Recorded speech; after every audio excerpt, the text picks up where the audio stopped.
ngolesihlanu ngomhla ka-8 ku-August nguvusele ngwalimuhle ngikwamukele ehlelweni le-Kusile breakfast show lethelwa ngomsakazo wetithombe i-Eswatini TV. Lami libito nginginothile sithole ngiyathokoza ukuthi sivuka nje namhla nawe ukhethe ukuthi uqale lisuku lakho nathi nangizike nathi nginemlingano wami la sifiso nxumalo unjani mngoni? Yeah, what's the shum nakbili? The shum nakbili. Yeah. No, I'm doing all right. No, ngiyaphila mthiyane. Lusuku ngiloluhle kakhulu. Ngiyanakala ukuthi lilanga lesibili kuleli viki kumakhata tolo sivuke ngeliqhwa kodwa ke ngitimvulana lapha likhebetele kancane imigwaqo siyabonga njalo ukuthi amaswati aqhubeka nekulalela donate ecweso lesiphiwa bede emthetho emaphoyisa embubene sive labuke temigwaqo lapho khona kunedithika bedo khona kodwa ngenayo sinalo muhla cishe nje simo selitulo siyafana nesayitulo khutsata nje amaswati ukuthi asaphume endlini nomhle kuseni akhumbule kuphatha emajezi ambathe ngoba imikhuhlane lekhona ngathi yehlukile ukuyili wakubamba umkhuhlane nothi cha usengazi cha ngiyashuma nje impela nangisho njalo may your favor locate me basho njalo labakhuluma singisi I also receive it for me. Oh, for yourself. Continue. Indeed. No, bonkosi nje ngokuthatha kakhulu kwelohla ngothi kunemkhuhlane lokhona kulamalanga labanengi bakhala ngawo kodwa ke kude nawe ungakhali ngawo sikhuthatha nje ukuthi utame ukuthi ube umuntu lombathako liphathe lelo jazi lakho lelo jezi noma ke ube senzaweni lefuthumele mangabe umuntu lothanza imanti laqanzako ngoba bakhona labo ngishangathi namhla ungabeka ecele kancane nathe lokushisa shisako ngisho wena nathile ukuthi bandaba nathi ngikanti into awukhumbula phela ukuthi sike saba nayo inkulumo kuleli viki navo sishabangu lochama etiko letempilo wakho uthatha ukuthi hey alcohol kungathi ayihambisani ne recommendations ebetempilo ikakhulu kulama NCDs kulokunye nje lokwendekile lesifiso kuleli viki ngaphandle kwalenkulumo noma ke le conversation lenibenayo navusi ukuthi nje kuphume ngalokusemthethweni simemedolo sembali semhlanga umkhosi omkhulu emhlanga le nami nje sengiyalangadelela I'm looking forward to it countdown ke seyivele icalile sekuyaphuma lapha umhelwane sekutawuhlangana nje tawuthi nakushaya the 2nd of September konke kutawube sekumenge mumo siyethemba ukuthi imbali iphethe kahle kanti futhi ke isetawulungiselela kuya khona komkhosi lomkhulu lokunye ke lokwendekile kuleli viki sifiso sibonile nje libandla letekuvakasha liphuma liya eMozambique eMaputo kuyawukhangisa lona live netimfo ke imisebenzi lehlukene letabe wendeka kulenyanga ya August naye September lokukhulumisa nje ukuthi cha we've got potential silive ukuthi sikhulise luhlangothi lwethu letekuvakasha sifiso yeah kanti ke sisesenje kuyindzaba yeMozambique sitawukhumbula ukuthi sinebudlelwane lobuhle kakhulu nelive leMozambique singeke ke sisho ukuthi ubusha lokho bevele bukhona kodwa ke singasho lo ukuthi sebushicelelekile kulandzela nangumsebenzi lomhle kakhulu esubonile bakangwane nemndeni wakanoneza umfana inkosi lizinyane sibahle naye ngelijahala kanoneza leselingumkhanyana welive lakangwane kuyasithokozisa kuba ukuthi nelibandla letekuvakasha sevele likhona khona eMozambique liye kuyawubuka nje ukuthi ngabe singabambisana kanjani nalo live leMozambique kuchubeka nekuthuthukisa ke luhlangothi lwetekuvakasha eveni la kangwane njengoba sathi ukuthi nanabo khona ke lokho labakubekile emagoli labafuna kwashaya balibandla letekuvakasha lelifaka ekhathi ukuthi sibe netivakashi leti 2 million singafiki noma ke sisafika kumnyaka wa 2027 leto tivakashi leto sibheke ukuthi sitawuthola imali linganisela ku 2 billion emalangeni lokho ke kusiniketa ligcoze siphinde ke kusiniketa nensaya ukuthi sichubeke nje sikhuthade abantu siphinde sakhe sithombele sihle ngelive la kangwane njengoba vele nje sikhona sisihle ikakhulu kutodona tekuvakasha kunengi lesinako nothile sawutsinze indzaba yembali yemaswati lesibheke ukuthi nana itawuphumela ebaleni ngemdlonga nangetinkhani kanye nemajasi kuleyo main day kuyawusingatha nje lo msebenzi lomhle kangaka sikathile ke ukuthi sisaphuma singemaswati kuphinde kuqhamuke nalabo abaqhamuka kulamanye emave bese kutawu wethamela lo msebenzi wethu lo mhlena kangaka naleminye nje imisebenzi yelive letawuba khona sethemba ukuthi amaswati atawuvele ende njalo. You know, judging by lately hive of activities libheke ukuthi yendeke sifiso I think I can officially agree with His Majesty the King. I've always agreed and I've always, taken heed to the leadership, but I think I see it now. The vision is clear. Indeed, 2025 is a year of transformation. 100%. Nakuloyo ke longabe bekasangabada hawu sitawumvela buhlungu kodwa ke nanaye ngicabanga ukuthi kutawendeka lokho nje lokuveta onothile ukuthi uyawubona ngisho ngafuni nalokubona uyagcina bona ukuthi wona ngemambala ngiyomnyaka we transformation kakhulu ke kuto temnotho siyabo kakhulu nje lo ukuthi vele asateka yona indzaba nothile yayo le economic transformation ngonyama ke iphinze leader by example sibonile Turkmenistan sibonile Mozambique le totivumelwano tekuthuthukisa our energy sector tindzaba leti sijabulisa kakhulu leti sisabuka intuthuko yelive sekhuta lwandle kulolo hlangothi. Indeed, there's a lot going on in the kingdom. Angisho ke ukuthi economic development yelive is one of the key sectors that was something that I actually look forward to myself as a young person. Noko ke sesingena kulo hlelo lanamuhla ngalomuhla ngakaza ukuthi sizabe sikhulumisana na Xolani Hlatshwako we 1 billion rising kuva nje ukuthi engabe tindzaba ukuthi emalungelo abomake ivikeleke emiphakathini ikakhulukazi ngaphansi kwabo babedikhulu nokuthi babe nayo indzawo yekulima batakhele emathuba bangenise imali emakhaya bomake bantfwana kanye nabafelokade kuva ukuthi engabe imenjani ukuthi ke ingabe in as much as live linayo imithetho lebavikelako kuphi la isalela khona. Kanzeke sitaphinza sixoxisane nasomnotho sanele sibiya sifuna kubuka naku lokusha lesekuvela lapha eveni leMelika mengameli wakhona Donald Trump so uphinze ke waphinza wajijela lamanye ematharifu ulingisa nje umuntu lophethe amabhomu lojijelako kunamatharifu ke lamasha siyathi ke ukuthi na ujijela ibhomu kuyaye kube ne destruction ngemambala ke we want to see some of those implications kakhulu emhlabeni wonke jikelele sibuka regionally eAfrica bese sibuya lapha ekhaya na somnotho wethu osanele sibiya 6 minutes after 6 sibonga kakhulu ukuthi uvuka nathi nalomhla kuseni ngolesihlanu Kusile breakfast show staba hlola at market staba yenza abadethu desiswati.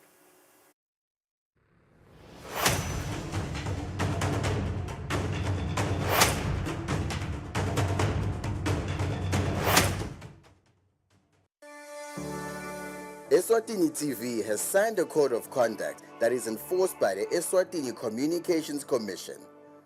We are committed to reporting news that is accurate, comment that is fair, and programming that does not amount to hate speech or the description of gratuitous violence or explicit sex. For any complaints of our programming, please contact us on 2411-9600 or email info@eswatinitv.co.za.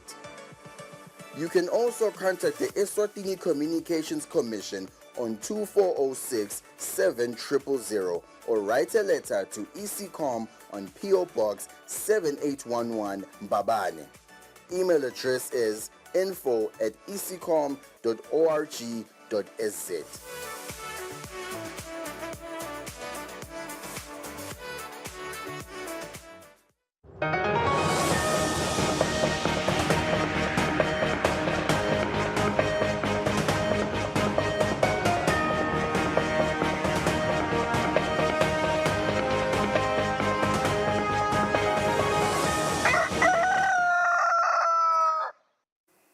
Sibonga ukuthi soluhlelo nathi elihlelweni Kusile breakfast show nalomhla ekseni lesihlanu kulesikhatsanyalo sizabe thabela nathi tindzaba tethu tesiswati. Umhlonishwa Mvunankulu Russell Miso Dlamini egameni lengonyama indlovukazi mhlekazi hulumende kanye nemaswati onke sewulilele mengameli weGhana John Mahama hulumende wakhe nesive sakulela live kulandzela ingoti yendiza lehambene imiphefumulo. Kule ngoti kushone tindvuna tembuso letimbili lisekela lasihlalo welicembu letembusave lelibusako loweluleka ngetekuphepha kanye nalabo basebenta kule ndiza yamasotsha lenelusiba emhlane. Le ndiza iphahla ke emkhatsini nesifundza seAshanti ngalesithathu. Kanti ke Mvunankulu uthi live leSwatini lililela ikakhulu imindeni yalabo labahambe emhlabeni kule ngoti. Mvunankulu uphinza uthi imicabango nemithandazo yemaswati inabo bonke labo labalahlekelwe. Mvunankulu uthi ke abalale ngekuthula labo lasebahambile emhlabeni nemindeni yabo ithuthutwe ngumlandvo loshiwe tihlobo tabo lesetishonile. Live la Kangwane lihlanganisa umtsetfo lotawukwengamela kusebenta kwabonesi lokungumtsetfo live lebelisolo lide. Dokotela Velephi Yokelo uthi lo mthetho losakhankanywa iEswatini Nursing Council Bill utawusita ke ukuthi bonesi babhaliswe kutawubonakala ticula abanato nokuthi batitfole kuphi. Dokotela Yokelo ukuvete lokhu ngesikhathi kuchubeka umhlangano wekucula lo mthetho losakhankanywa lapho litiko lihlangene netishaya mthetho ehotela leRoyal Villas eZulwini. Ubuka ke ku-regulate abonesi kubabhalisa i-registration kufunza kwabo education yabo i-practice ukuthi ba-practice kona yini nekuba-regulate nje ukuthi nakune-disciplinary issues kwendiwa njani. So lo mthetho lona-ke so ubumcoka bawo ukuthi untshintshwe ngalesikhathi kokuthi wakhiwa kadzeni lapho khona linani labonesi belisesephansi kakhulu ngetinombolo futhi nelizinga lekufundza kwabonesi belingakafiki lelizinga lesesikulo nyalo njengoba nyalo sesinabonesi lababo professor labanye babo dokotela ngekufundza kwabo so sekuyabona ngathi i-nursing profession noma luhlangothi lwabonesi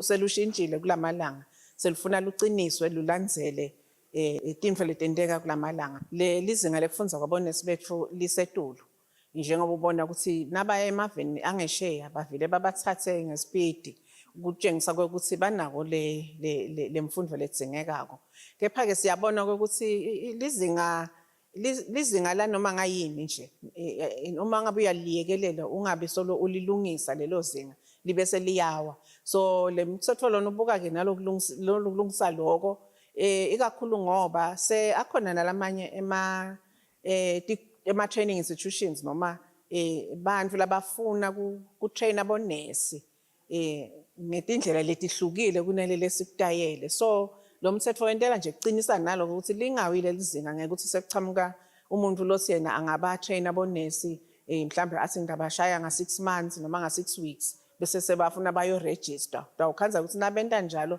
loyo nesi loyo ngeke akhona kurejisteka but-ke funeka kuvimbe khona lo muntu asayakha le institution yokuthi ufuna kutraina akhona kulawuleka kahle. Batali basemdumezulu baphume ngebunyendi babo kuyawukomisa abantwana labaneminyaka lengaphansi kwalesihlanu. Labatali-ke babonge uhulumende ngekubasonzetela labetempilo thutane kubo kungadingeki ukuthi bagibele baye emitfolampilo kude batfole lolu sito. Kulandzela kutsi indvuna yelitiko letempilo yetfule ukuthi kuneluhlelo lokugomisa abamfana labaneminyaka lengaphansi kwalesihlanu betempilo basemdumezulu lapho khona bagomisa abamfana.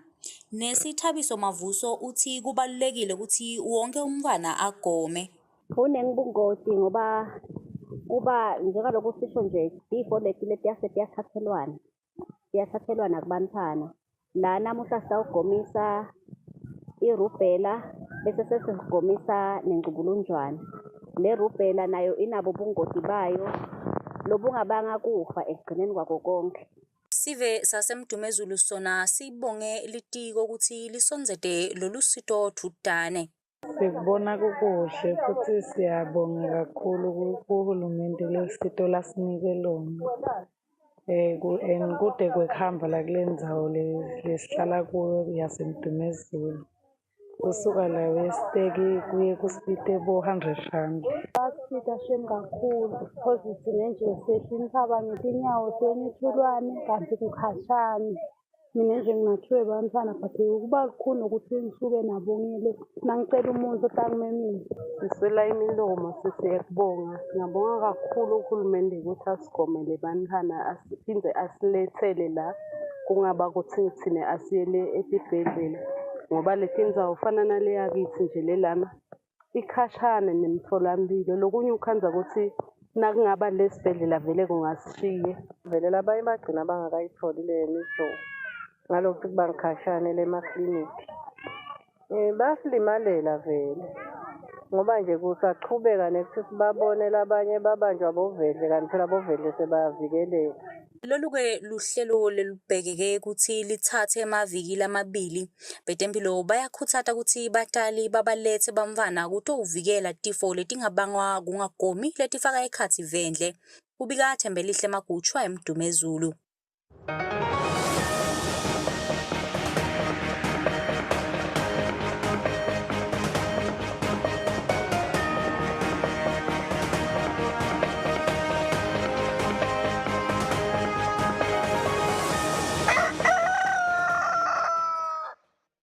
Zemidlalo atfonsene emacembu latawudlala umchutselwano we-Diskibet eMbabane esifundeni sakaHhohho lokuyi-Eveni Cosmos letawudlala ne-Amabhubezi bese iNkwalini United itawudlala neMphalati Stars. Le midlalo itawudlalwa ngeLesonto enkundleni yakuMsunduza. Kulempelasonto amaqembu lamane atawutholana eTulu emchutselwanweni lotobe udlala kokucala ngaphasi kwesigodi sakaSembabane esifundeni sakaHhohho. Kulamaqembu lamane lamathathu awadlala esigabeni saka-A bese kuthi linye lidlala ka-B. Thokozothela lobuke tekuthuthukisa umdlalo webhola ngaphasi kwesifundza sakaHhohho labekamele isihlalo walenhlangano uthi bafisile ukuthi kulamaqembu lamane kube nebaqeqeshi labanetimpepha letifanele kucecesha wona lamaqembu ukuthi kutawukhula lizinga. Kucela nje semathini makasibukele phela libhola lelihle. Amathini asiwazamenzi sithole baqeqeshi labakahle. Ngisho baqeqeshi ngisho qualified coaches. Kule season nje it's our priority as well because kunabo club licensing. Thuthu Mbingo lobuke tekumaketha kaDiskibet lekungibo labasekela lemidlalo ubeke kanjena. Also promote safe playing and fair play as well. And with the assistance of HRFA, I'm very confident ukuthi kutawudlaleka kahle kutababete ema confusion latobe akhona. And I'm really excited for Bilateral. Lamaqembu abesayadvonsana lapho khona licembu leVeni Cosmos litodlala ne-Amabhubesi nakubumbana insimbi yemfica ekuseni bese kuthi iNkwalini United idlala neMphalati Stars nakubumbana insimbi ye-11 emini. Bese kuthi emancamu wadlala nakugabanxa insimbi yesibili inzambama. Champagne utawuthola imali engu-5,000 emalangeni bese kuthi lotawukhala phasi kumancamu uthola 2,000 emalangeni. Lobikako uLinda Dlamini anazithile Tsabetse eMbabane. Sitaphetsa kanjalo ndzaba futhi Eswatini lomhla ekuseni sitawuchubeka nelihlelo uma sibuye emarket.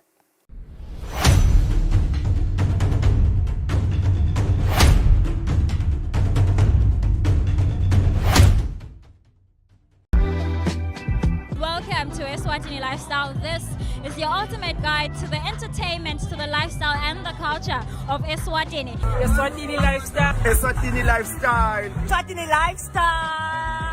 From 6:30 to 7 p.m. On Eswatini TV, Sibuko Semaswati. On Eswatini TV, Sibuko Semaswati.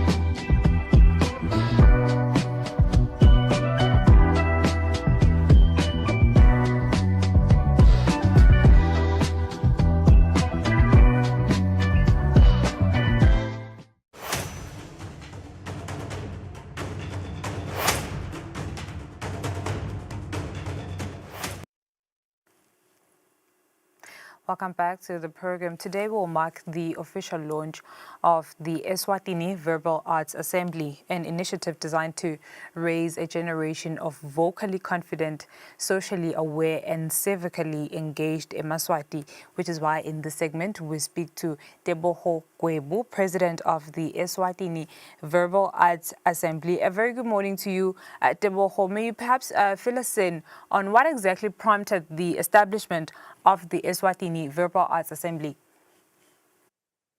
A very good morning to you too. Thank you. As I've been introduced, my name is Teboho Kwebu.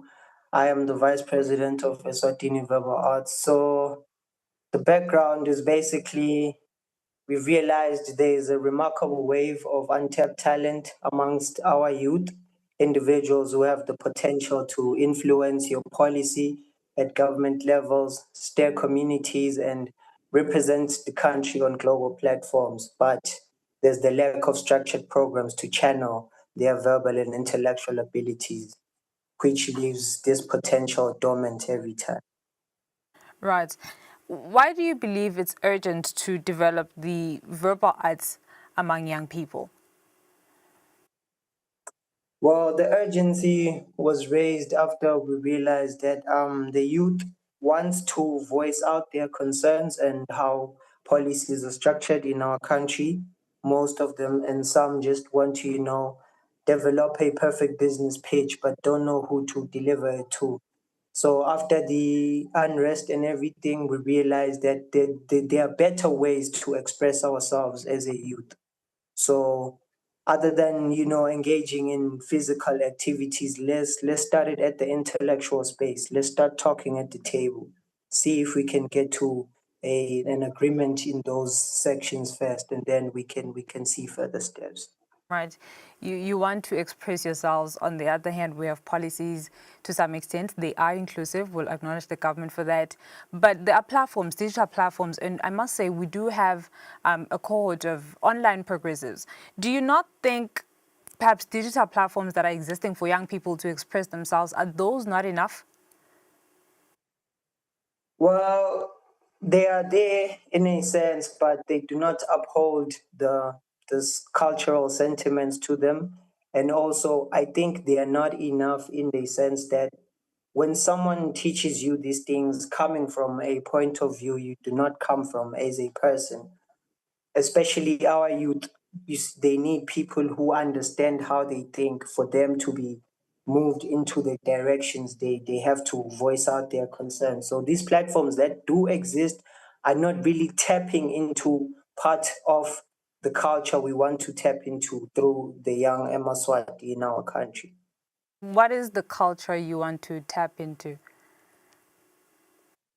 Well, basically, we want to shape individuals who think before they act, a community which helps them communicate effectively and be able to listen attentively. We want to prepare them for careers in like your laws, your politics, your education, entrepreneurship as well, media, diplomacy, and beyond that. So we exist to provide a justice missing structure in a space where the voices are trained to be confident and the ideas are challenged constructively. You don't just bring an idea to the table until you have been able to construct it in a way that the people you are delivering it to can understand what you are trying to get out.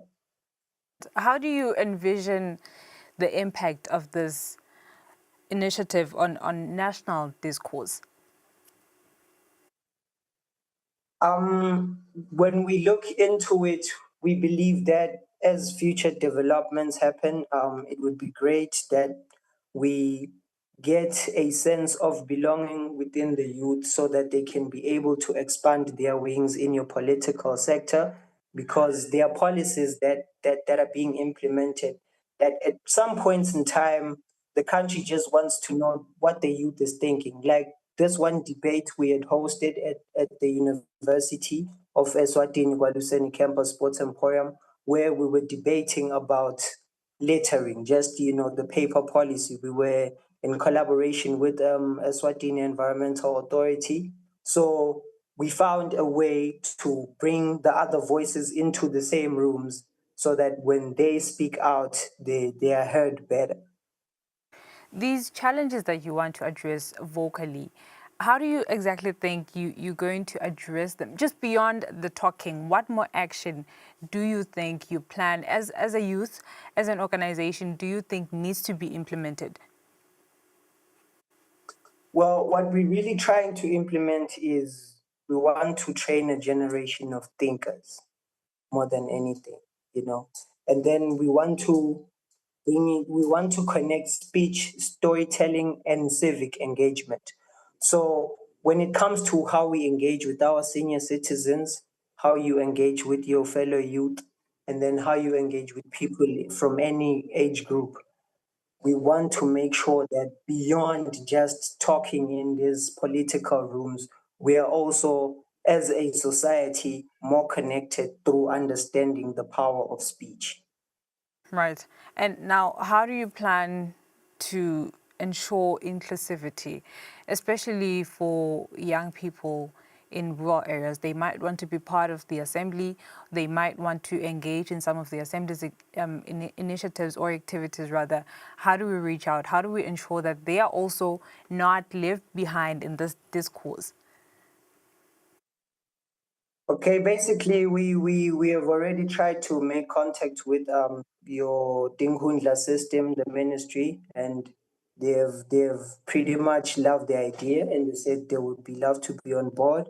We've also had contact with your Swatini National Youth Council, and also we've had contact with Junior Achievement. So we asked them to be able or enable us to be delegated when they have these meetings with the youth in those urban areas, and they are trying to teach them a thing or two on how to move through life. So we will give that youth the voice, and we also currently establishing social media presence so that when there are pages to follow and news to be heard, the announcements will be made mostly there. Usually the topic of arts is associated with creativity, painting, filmmaking, but now you're bringing the aspect of verbal arts. What do you think, what value does this add to youth development? When we're speaking of it in a verbal sense, is the value that it adds is it teaches people how to command and own the room, because people want to be heard. We live in a society where a lot of things are said but unheard because they were not relayed in the right ways or to the right people.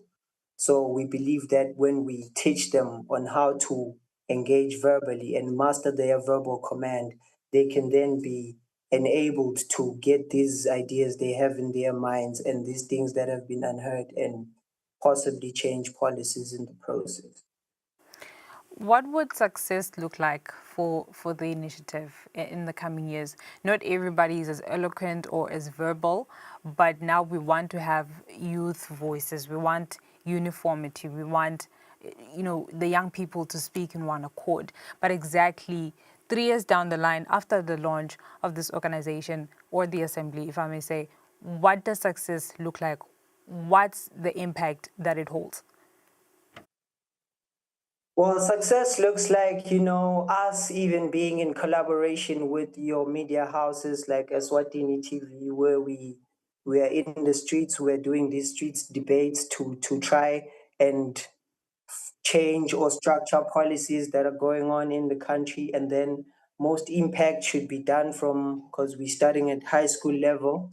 And so success looks like when, the people that we have brought into the ship that we are trying to sail in as the youth of the country, it looks like them having managed to get to the places they intended to get the moment they decided to partner with us and help them be able to vocalize their opinion. Right. Now, as you launch today, I want to know what's going to be taking place, especially during the launch, during the event. Beyond this, the assembly, does it only just make room for people who want to talk on social issues, or just people who probably want to be poets, entertainers? Well, currently we would say we were in the entertainment section of your storytelling and your poetry. So we were currently just focused on spoken word more than anything. When you want to engage your social issues, your political issues, your economic issues, we will try and bridge the gap between the youth and the media houses and the necessary powerhouses. And that was Tebogo Kwebu, Vice President of the Eswatini Verbal Arts Assembly, filling us in on the launch of the assembly that is taking place today. We'll go for a net break. When we come back, the show continues.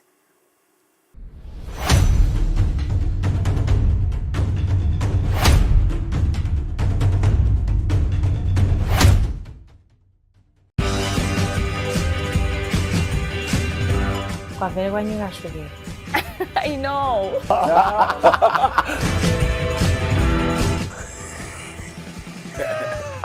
It's risky, but I've done it several times. Guys, bafana bebola barong. Agiwa kakhona.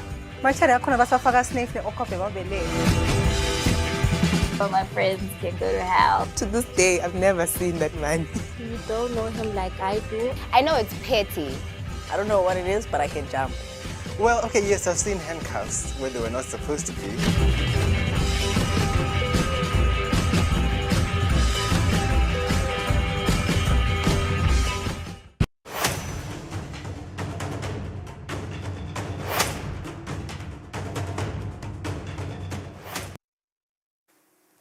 Right, 30 minutes after 6. Thank you so much for staying with us here on Kusile Breakfast Show. Welcome back. We are looking at our economic outlook this Friday with our economist, Sanele Sbia, who joins us virtually.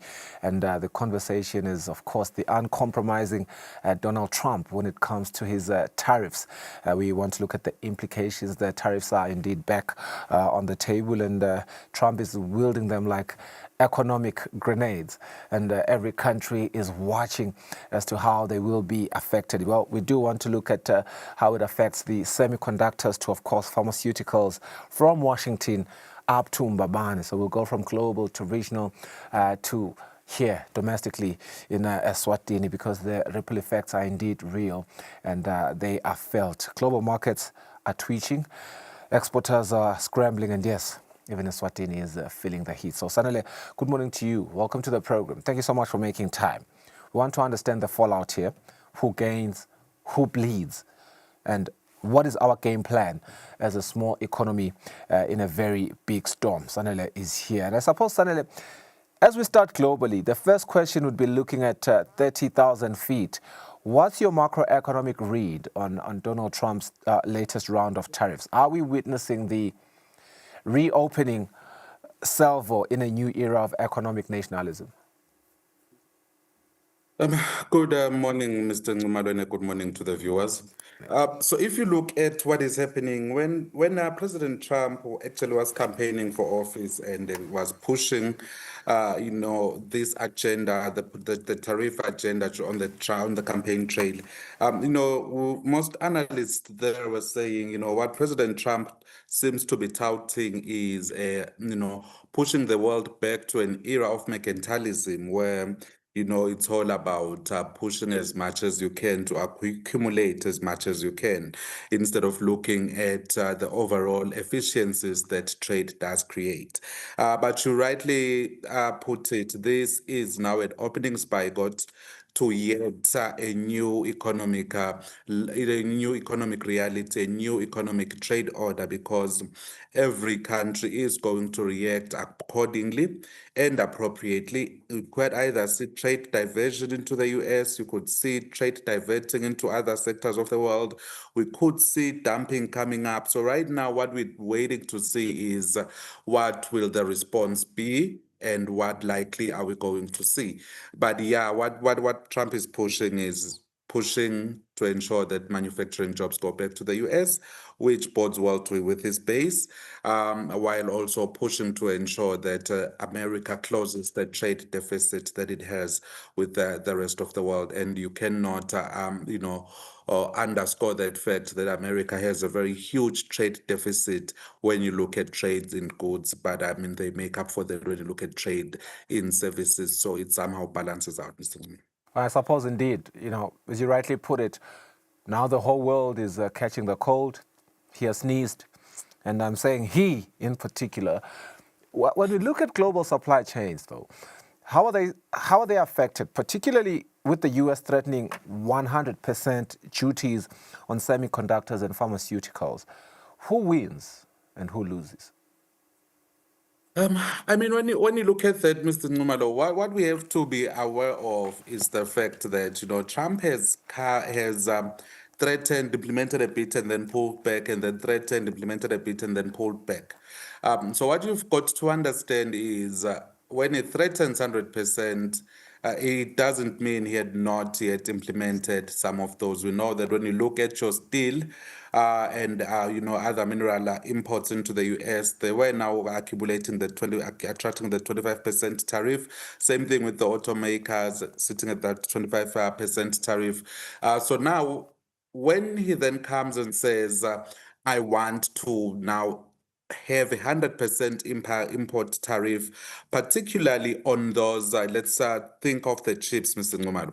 So what's going to happen there with the chips and the pharmaceuticals is, because the US is such a big consumer of those commodities, most likely we are going to see the shift of production from Taiwan, which was the cheapest producer of those semiconductors. It's going to shift probably back into the US. We've already seen the likes of Apple saying they're going to invest 100 million or 100 billion into the US in terms of improving manufacturing capacity there. And then we also saw the Taiwanese chip maker TSMC International saying they're also going to. They've also invested in a plant in Arizona, if I'm not mistaken, to build those chips in the US. So what that does, Mr. Ngumalo, is the cost of production in the US is relatively high. That's the very first reason why companies actually move those production processes elsewhere, where it's going to be much cheaper to produce, and then you only produce that which you must in the US. So now if we see that a realignment and reorganization of international trade. So what we in essence going to be left with is a relatively expensive computer on your desk, because all those chips come from your computer. We're going to have a relatively expensive cellular phone, because cellular phones depend on those semiconductors. You are going to have relatively expensive pharmaceuticals. That is, if President Trump is able to shift those supply chain, those production processes, and therefore altering global supply chains. If to a fuller extent than one would.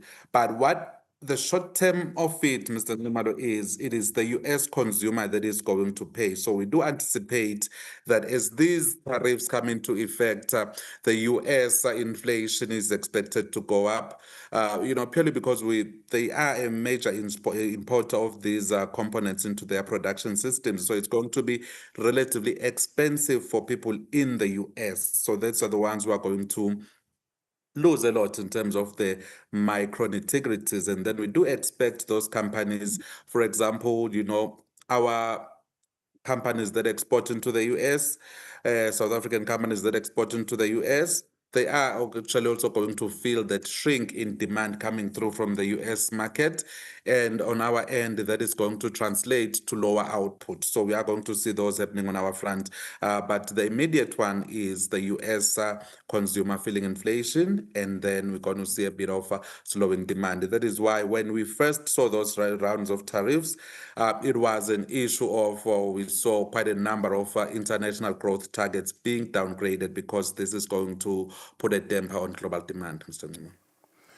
The adage, he who feeds you controls you. It seems as though Trump really understands the power that they have or the power that they are, the powerhouse that they are as the United States, in the sense that, the trade deals that they make with a lot of economies makes a lot of economies feel heavily reliant on those agreements. And so he really is clinging on the controlling part, because he is essentially feeding a lot of these economies. But as he looks insular, as if he operates as a selfish person, doesn't this then push us toward a more fragmented global economy, where every nation will now look inward, reshore their production, and break up decades and decades of trade liberalization? That is the biggest issue that we are worried about here, Mr. Ngumalo, in terms of what happens to the likes of the World Trade Organization, because we do know that the World Trade Organization exists primarily to push for trade liberalization and lowering all trade barriers, be they tariff and non-tariff barriers. So now what President Trump essentially is doing is technically breaking rank. And we know that he's broken rank on quite a number of these international treaties. So in a way, I may not be a political analyst, but in a way, his actions are going to open cracks to quite a number of international institutions and the international trade order.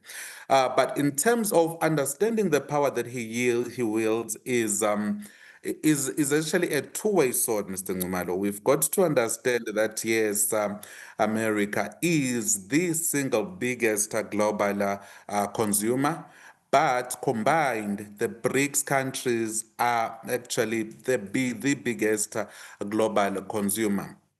So it could be that we are going to see a short-term realignment of trade and of the destination of trade, of export destination. So you might see a realignment of trade from, say, the US, towards Europe, and also towards Asia.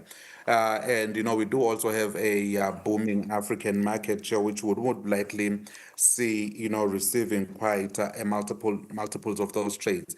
At which point it would be a self-inflicted harm on President Trump, because you're rightly saying he has so much power, but the reactions, the global reactions from this will determine, or when all is said and done, how much power the US really must have at the end of it all.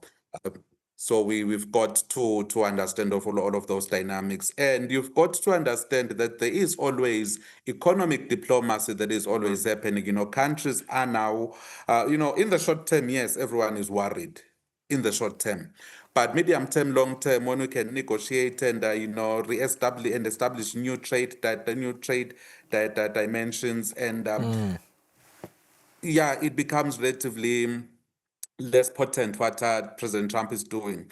Because if you look at his tariffs right now, you will realize that countries like your India, and then if you look at other countries, Brazil, 50%, and then if you also look at your Laos, your those Cambodia type of countries, it seems that in a way President Trump is also targeting those countries that have close links to China, because he understands that how the global economy reacts to this may actually do more harm to the US economy than to do good. So he does have a bit of an understanding of those dimensions to say, if I can stifle these countries so that China does not begin to benefit in the short to medium term. But we cannot then also at the same time discount the fact that President Trump knows that China in itself is dealing with quite a lot of problems, which include, amongst others, weakening demand within the mainland itself, right? So he does know that as long as he can appease Europe, which would be the next best alternative, China at this point is relatively weakened in terms of how they can respond in terms of effective demand to absorb all of this additional export capacity that the world has, which was destined for the US. But we do know that China in itself is also an exporting country. So it's one of those dynamics that need to be managed carefully, because if not managed carefully, the long-term effect may be a bit disastrous than President Trump anticipates. Indeed. I see how he ought to trade very carefully, trade carefully there, no pun intended. Let's come to Africa now. When we talk Africa, I suppose the first thing that a person wants to understand is to what extent are African economies exposed to the fallout? That is one. And two, perhaps a good wake-up call for the continent to solidify intra-African trade and, expedite through the instruments that we already have, like the AfCFTA, right? Yeah.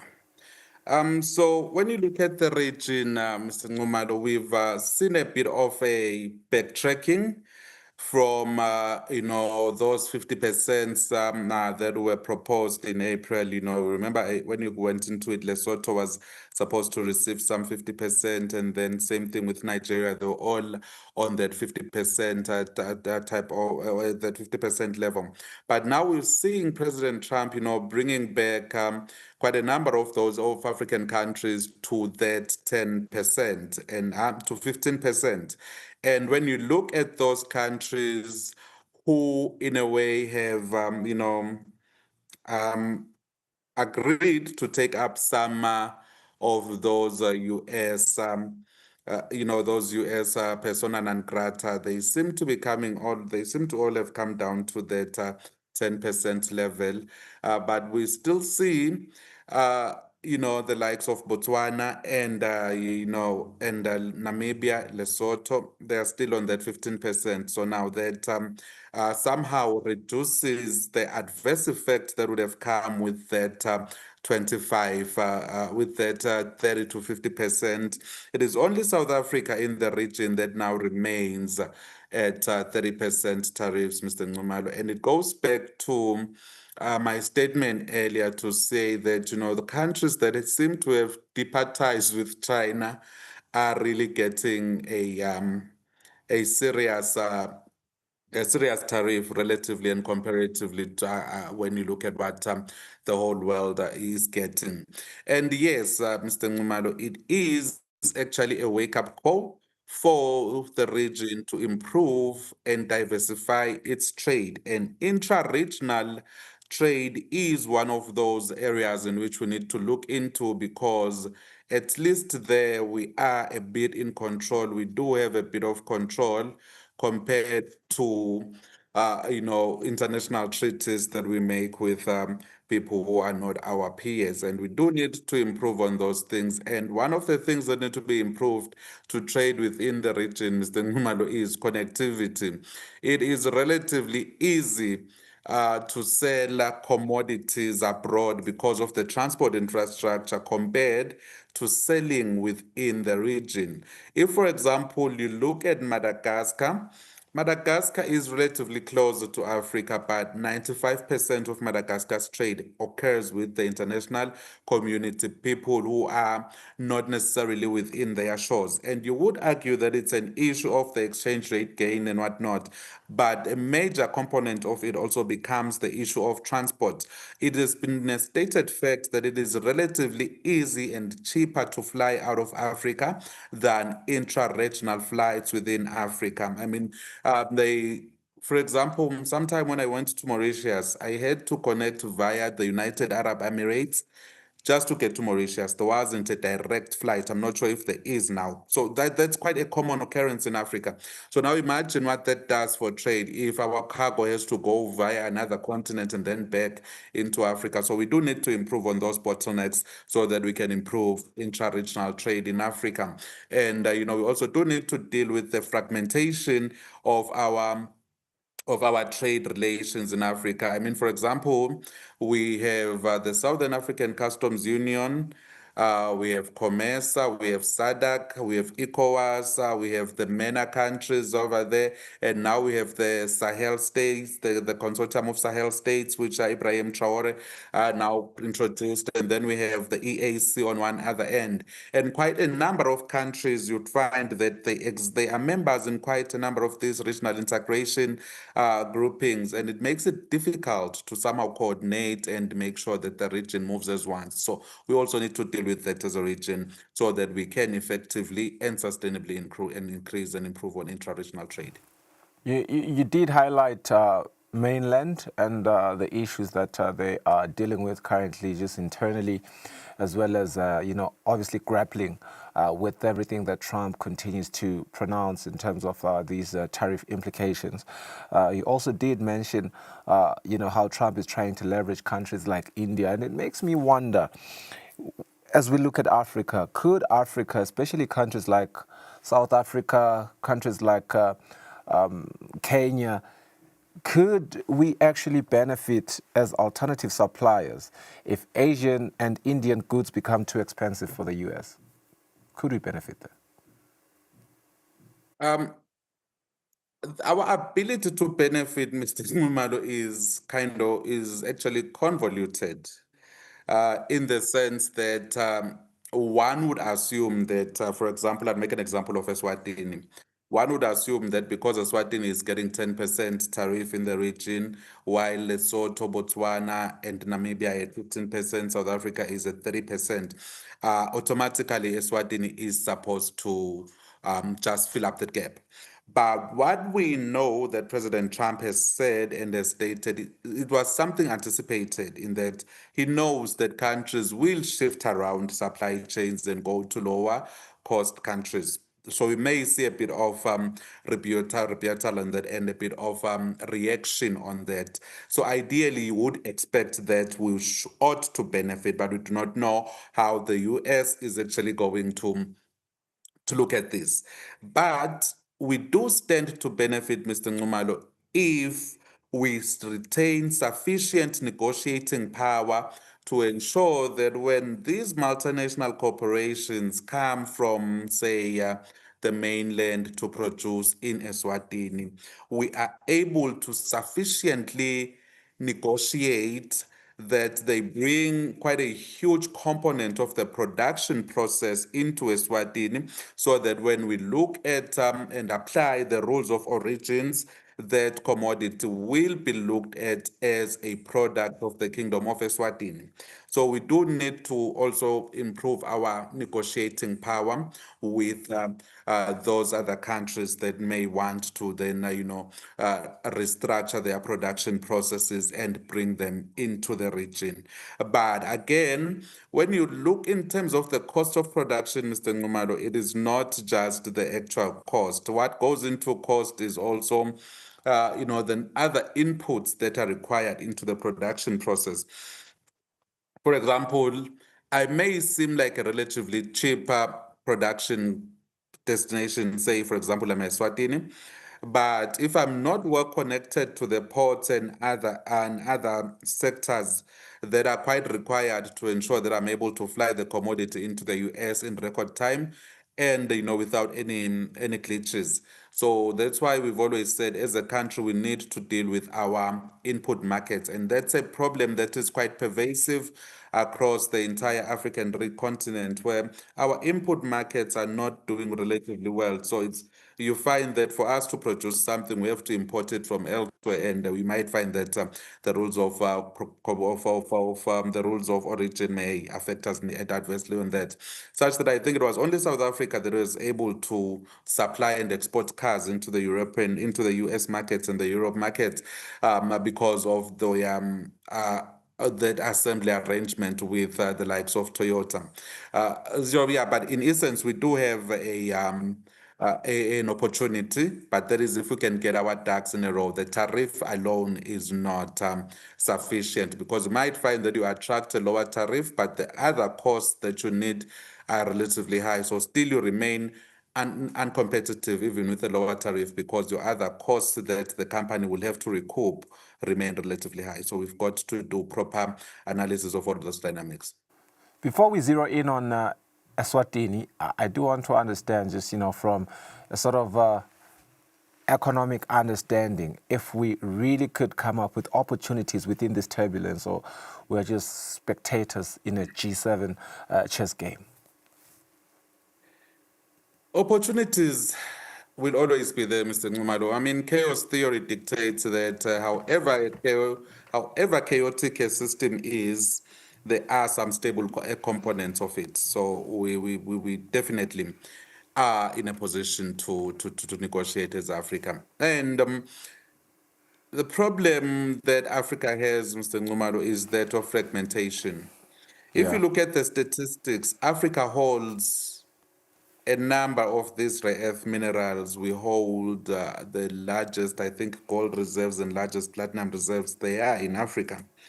But because we are such a fragmented continent, we can't even leverage that. You see, the things that we could have had as leverage to go onto a negotiating table and say, I can negotiate this way. But we are all negotiating as small countries, and as those small countries, we really do not have much of a negotiating power. So, but in terms of if Africa wants to not be spectators in a regional power game, in a global power game, we could look regionally and start trading with each other. But the problem that we tend to notice there is the dollar losses.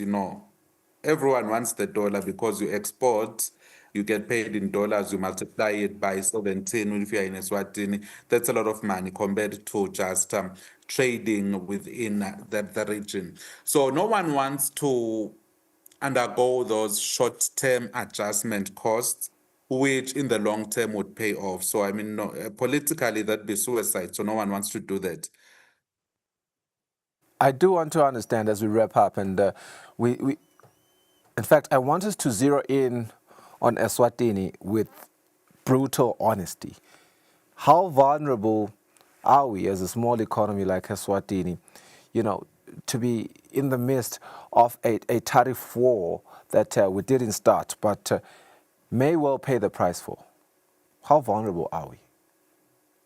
We are very vulnerable, Mr. Ngumalo, as a kingdom. But the beauty of it is when you look at our volume of trade with the US, it wasn't that high. So that somehow insulates us. And number two, we have consistently So Eswatini essentially didn't receive any reciprocal tariff. We only got that 10% universal tariff. So every country that exports to the US now, those commodities are charged to that 10%. So anything above that 10% is what then President Trump calls a reciprocal tariff. So in a way, we've been a relatively stable destination. So that means in a world where there's a lot of moving elements, we have an opportunity to go out in the world and say, look, we've been on this 10% tariff ever since. So that means in terms of if you want to avert this global instability and uncertainty and still retain access to the US market, Eswatini is the destination to come to. But thanks so much for your time. Okay, let me give you 30 seconds to sort of make your point across now. We have run out of time. All right. No, but we do remain very vulnerable to the fact that, even our comparator countries, those tariffs keep changing and they are being lowered, getting closer to that 10%. Mr. Spear, thank you for your insights. Really appreciate you always making time to help us understand everything that happens globally, regionally, as well as domestically. That's Sanilo Spear chiming in the new developments of Donald Trump's tariff implications. And we go for a net break now. We'll be back to wrap up the show with Kusile.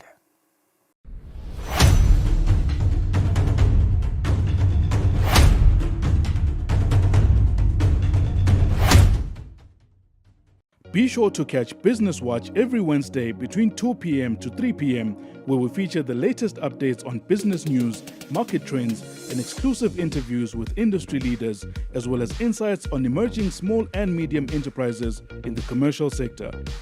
Business Watch, your business leader.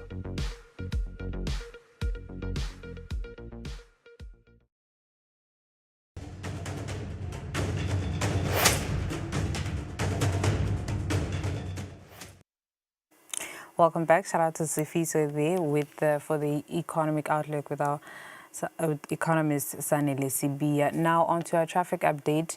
We have Traffic Officer Nozipho Masego. A very good morning to you, Ngamane. How are our roads looking this Friday morning? Anguvusele sithole phinda ngivusele naye umbukeli wemsakazo Iswazi TV.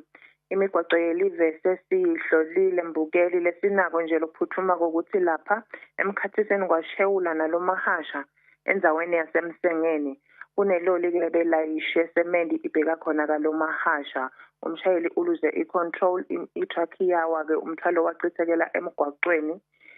Sikhuluma nje kulesikhathi umgwaqo uvalekile kepha-ke sikhona sikhadlana lesincane lesisebenziswa abashayeli betimotolo ukuthi mane bengce khona tikhona-ke netimpawu temgwaqo letibekiwe leti takusita bona abashayeli bemgwaqo. Siyacela nje ukuthi usaqhubeka lo msebenzi asibeketelele amaphoyisa enta konke lokusemandleni ukuthi umgwaqo uhlobe. Ngalokunye uyachubeka umsebenzi wekulungisa umgwaqo edolobheni lethu lelikhulu eMbapane Sozisa Road lapha nawusuka ePolice Station Junction ubheke khona kaPhuma lapha eChurch Street la eceleni kwaseMethodist Church nawubheka khona eChristian University eVonta Street Extension 3 ne-Dr. Sishayo Road lolo suka la bus rank ude eSuperSpam. Bashayeli ke bayaxwayiswa ukuthi abahloniphe impawu temgwaqo letibekiwe, bahloniphe isebenti temgwaqo, baphinde phela babeketelelane basahamba kulowo mgwaqo loyo. Asiphinde sibacele ukuthi abasebenzise phela letinye indlela letitabenda kokuthi bahambe kungconyane ngoba kuleti ndzawo lesengitibalile kushe kusebenzisa umzila munye. Ngalokunye umsebenzi wevuna wona umoba uyachubeka eBig Bend. Bashayeli ke bayaxwayiswa ukuthi abashayeli ngokucophelela lokukhulu kulandzela ukuthi ayaphithitela emaloli angena ayaphuma emshinini. Inkhomo ke tiyachubeka tiba sikhinya bedo etindzaweni letahlukahlukene even eSwatini ikakhulu nawusuka khona umhlaba ubovu uyeBhunya Mafutheni eMandlangambisi Motshane uyeSpiki Mandlangambisi uyeSihoye Dumezulu uyeSibhuphe nawusuka khona eNgogola ubheke khona eSteki. Bashayeli ke bayaxwayiswa ukuthi nabahamba kuleti ndzawo leti izinga labo lekuqaphela alibe ngilesetulu kakhulu banakele tibane labahamba ngalo baphinde bakhulise umgama labahamba ngawo. Tibane ke temgwaqo letingasebenzi even eSwatini ngulehle lapha kaManzini eRemand Center nakhona sicela yona inhlonipho nekubekezelelana sofike kuqala anike lona lithuba lokuthi ahambe kuqala ingako lesinado namuhla sithole. Thank you very much, Ngamane. That was Traffic Officer Nozipho Ngamane just giving us the traffic update this morning. Motorists are encouraged to drive with caution and exercise patience as well. We'll catch a break. When we come back, we'll have our English news bulletin. Stay with us.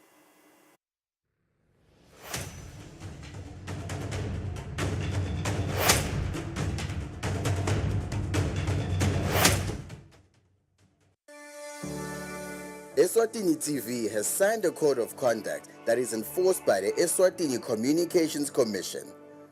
We are committed to reporting news that is accurate, comment that is fair, and programming that does not amount to hate speech or the description of gratuitous violence or explicit sex. For any complaints of our programming, please contact us on 2411-9600 or email info@eswatinitv.co.za. You can also contact the Eswatini Communications Commission on 2406-7000 or write a letter to ECCOM on PO Box 7811 Mbabane. Email address is info@ecom.org.sz.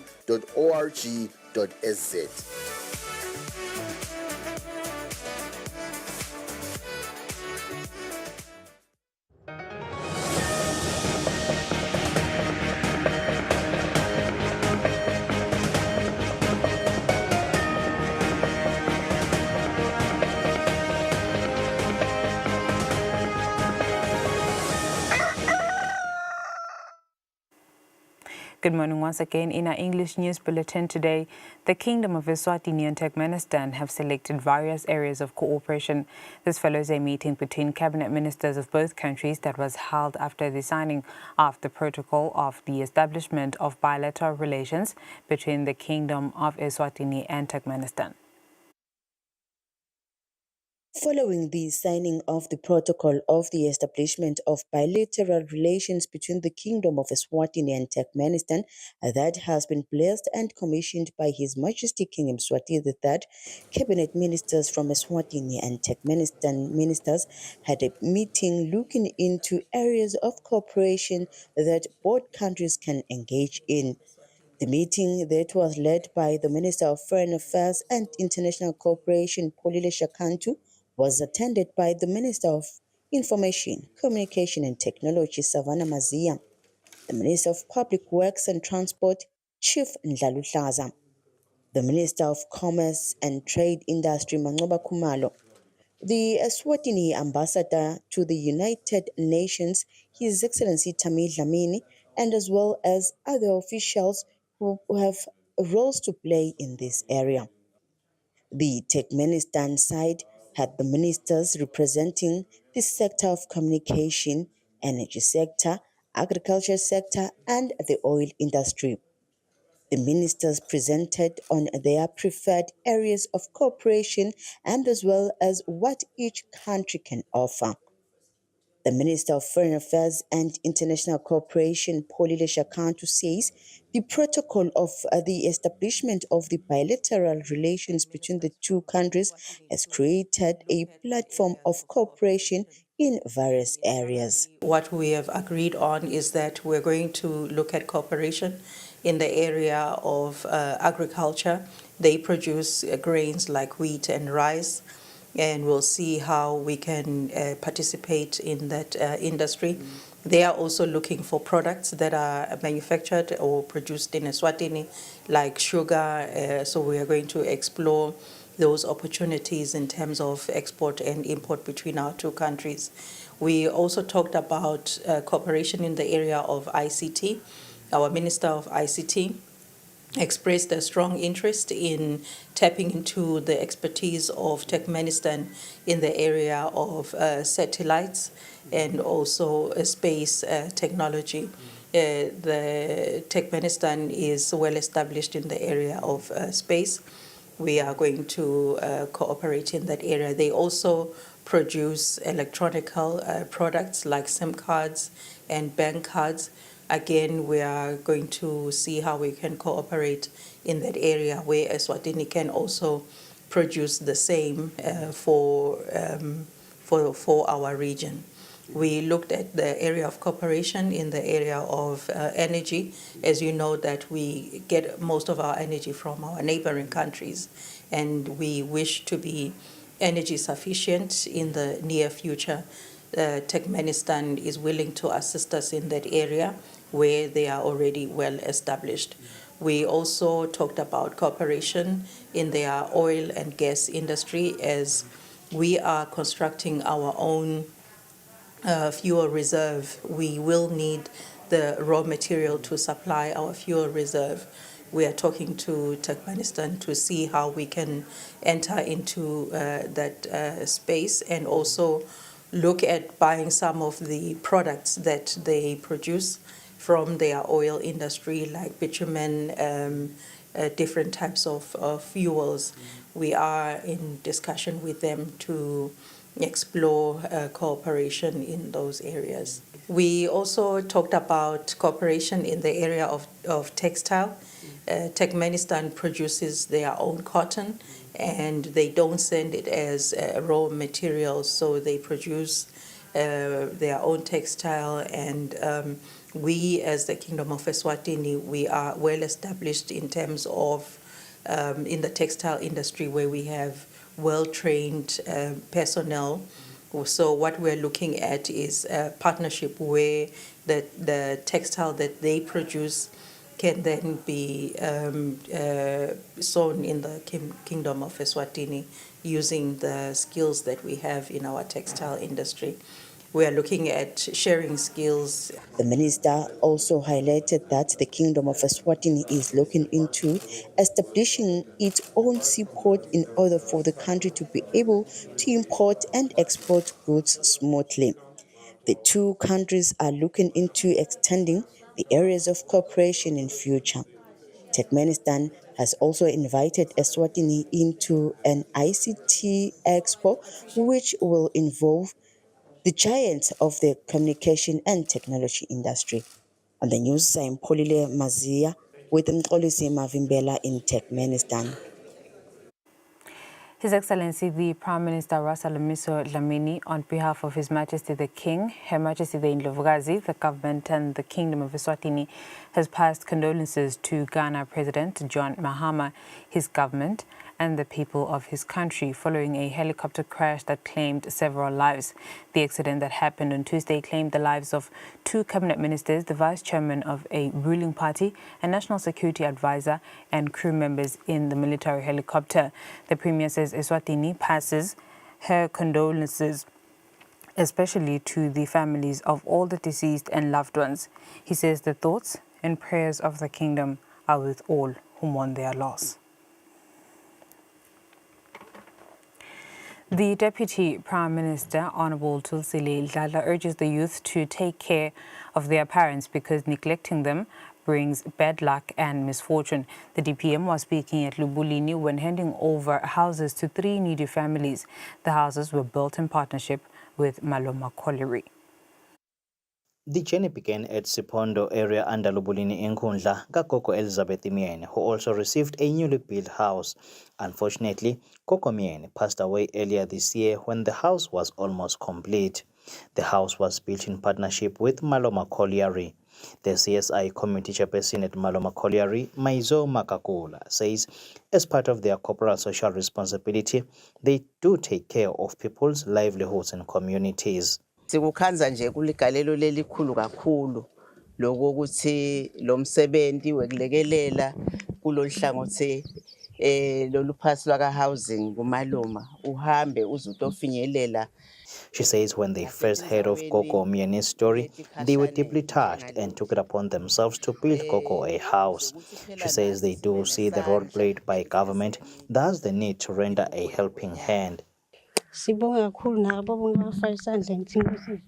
Hlopsile Miene, Gogo Miene's granddaughter, passed her gratitude to government and Maloma Colliery. The Deputy Prime Minister, Senator Tulidladla, warns the youth against neglecting their parents. Ngoba phela laba ngabo labashiya tibusiso eveni abathi shika umntwana bokuphela kepha nelive liyatitfola tibusiso kumuntu lomdzala. She says neglecting parents brings bad luck. She says she hopes that there will be no fighting within the family and do keep peace for Gogo's spirit to rest in peace. They proceeded to Mabandanen area to Mkwili Kaba and Nelsiwe Dlamini, who also received a house courtesy of Maloma Colliery.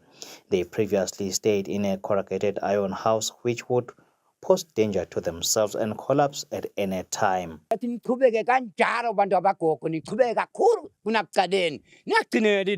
Mkwili says he was a mine worker, unfortunately took nothing home upon retirement. He says they will now sleep peacefully without fear with his wife. They proceeded to Mdobandoba area where Zodwa Kametse also received her house, whom she pays her courtesy to their majesties. Zodwa took courage and asked the king to build her a house a while ago. Ngiyabonga kakhulu Dladla. Shengathi uNkulunkulu angagcina akuphe mandla usagijima. She thanks the Deputy Prime Minister's office and their majesties for a kind heart. Ngilongo Member of Parliament Honorable Petros Sibanze thanked the Deputy Prime Minister for implementing the Nkwe vision. Sibonga nje ukuthi inkosi imbusise achubeke netinkampani letikhona ke veni siyacela nje usimaneta tilule isandla ukuthi sive semaswati siphile kahle. 7 houses were built in total under these constituencies and are all estimated to be about 600,000 emalangeni. Reporting Mkian Msibi, Lubulini. The Minister of Health, Honorable Mduduzi Matsebula, has received artificial intelligence-assisted diagnostic equipment for diabetic retinopathy. The minister says that the new equipment will play a crucial role in the early detection of diabetic eye disease, which is often identified too late for effective treatment. The minister made these remarks during the official handover ceremony of the equipment, which was donated by the Taiwan ambassador to Eswatini. The equipment is valued at 1.5 million emalangeni. The Kingdom of Eswatini has experienced a resurgence of non-communicable diseases, prompting the Ministry of Health to strengthen efforts in prevention and control. The Ministry of Health has partnered with the government of Taiwan through the Taiwan Strengthening Metabolic Chronic Diseases Prevention and Control Project. The project has included the handover of advanced diagnostic equipment. The Minister of Health, Honorable Mduduzi Matsebula, says that the newly received equipment will play a critical role in early detection of complications related to chronic diseases, especially diabetes. This donation, with an estimated value of 1.5 million emalangeni, marks a significant milestone in our journey to improve early detection and management of diabetes-related complications, particularly diabetic retinopathy, which is among the leading causes of preventable blindness. Eswatini is facing a growing burden of non-communicable diseases, NCDs. Diabetes and hypertension in particular continue to claim lives and reduce quality of life for many Emaswat. One of the silent complications of diabetes is diabetic eye disease, often detected too late due to lack of screening capacity at lower level health facilities. Taiwan's ambassador to Eswatini, Jeremy Liang, has reaffirmed Taiwan's commitment to supporting Eswatini's health sector. In response to the increasing number of people proactively seeking medical services, we have also begun to support management of complications arising from chronic metabolic diseases, including diabetic retinopathy. According to the World Health Organization, 3.4 million people died globally in 2024 due to diabetes-related complications. These alarming statistics highlights the urgent need for countries to strengthen prevention and control measures for non-communicable diseases. Reporting Sondomlangeni, Leleti Mhlanga, Babane. Eswatini shall soon have a cybercrime incident report team that will monitor and take necessary action on reported crimes committed in the various technological platforms, as well as ensure that the country's alertness and response to such crimes is at par with global standards.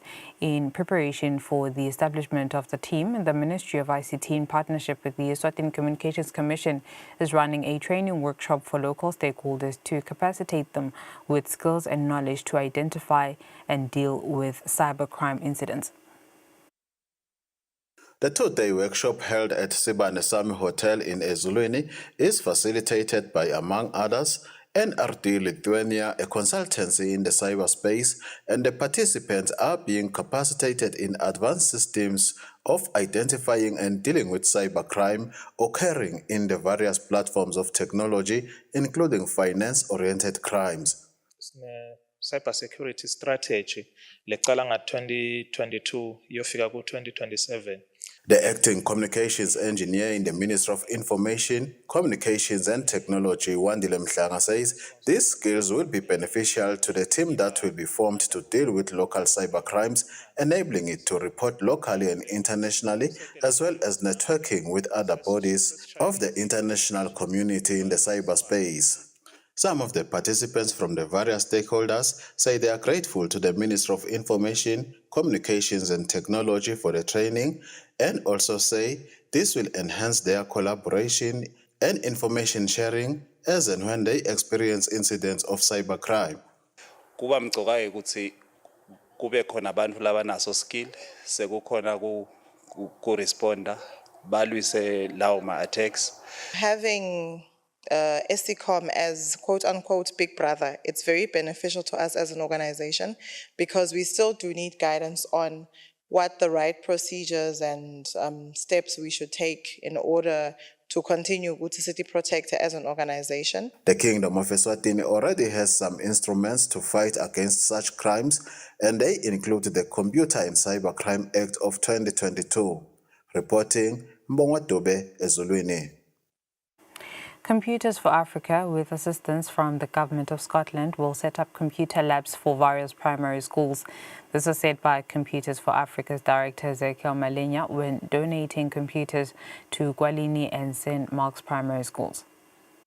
In a major boost to digital education, the Honorable Minister of Education, Owen Nxumalo, received a generous donation of 200 computers, books and solar-powered lights from the Computers for Africa in June. Computers for Africa Director Ezekiel Malenya delivered some of the computers at Ngwadlini and St. Mark's Primary School. The team will be coming from Scotland towards the end of next month. And the team, when it arrives here, what we'll be doing, we'll be going through schools, but that will be mostly in the rural areas to set up computer labs. Because we have gone around and we have realized most of the schools, they don't have computer labs. The receiving principal said the donation will improve computer literacy. We are so grateful that finally today they have come and they are going to make the teaching and learning and also the quality education that is for all to be possible. Because we are thriving for excellence, we are thriving that every learner or every child within the primary age must have a feel of what a computer is. Siyathembisa ukuthi bantwana bethu sizabanika lonke lwati ngaletinto letimcoka kangaka labasiphetona ezosikole kolukhulu ukuthi besingakuthenga letinto leti. Learners from the two schools appreciated Computers for Africa for the generous donation. I want to say thank you, all of you, for the computers and books. Technology is very important. So yeah, we're just saying thank you. We were really in need of them. And what we needed was that to learn, because it was hard for us to learn ICT without some computers, because some of us would share. These learning tools targets rural schools and it aligns with the government of the Kingdom of Eswatini's mandate to expand computer literacy and ensure quality education for all. Reporting Samgal Siwekoza and Pegma Zibugo, Babane. With the aim to increase knowledge among small business people on the requirements for exporting their products to world markets, The Eswatini Investment Promotion Authority has published a guide that entails all the information on export markets.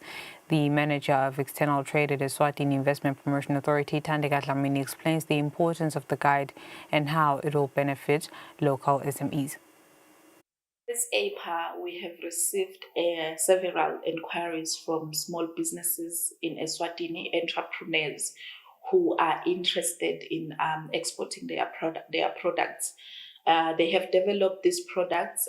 These products are up to standard, except there are certain things there are certain requirements that must be taken into account before you start to export your product.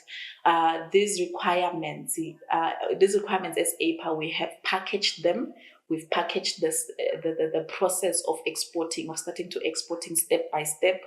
Demystifying the export journey. It is for everyone, and with this export guide, we are trying to capacitate the smaller players, the smaller businesses to start an export journey, and then we unpack what they must consider in order to start that journey. It includes standards, international standards that they need to adopt. It includes the transportation considerations before they start to export. It includes export pricing also, as well as how you find a buyer in the outside market.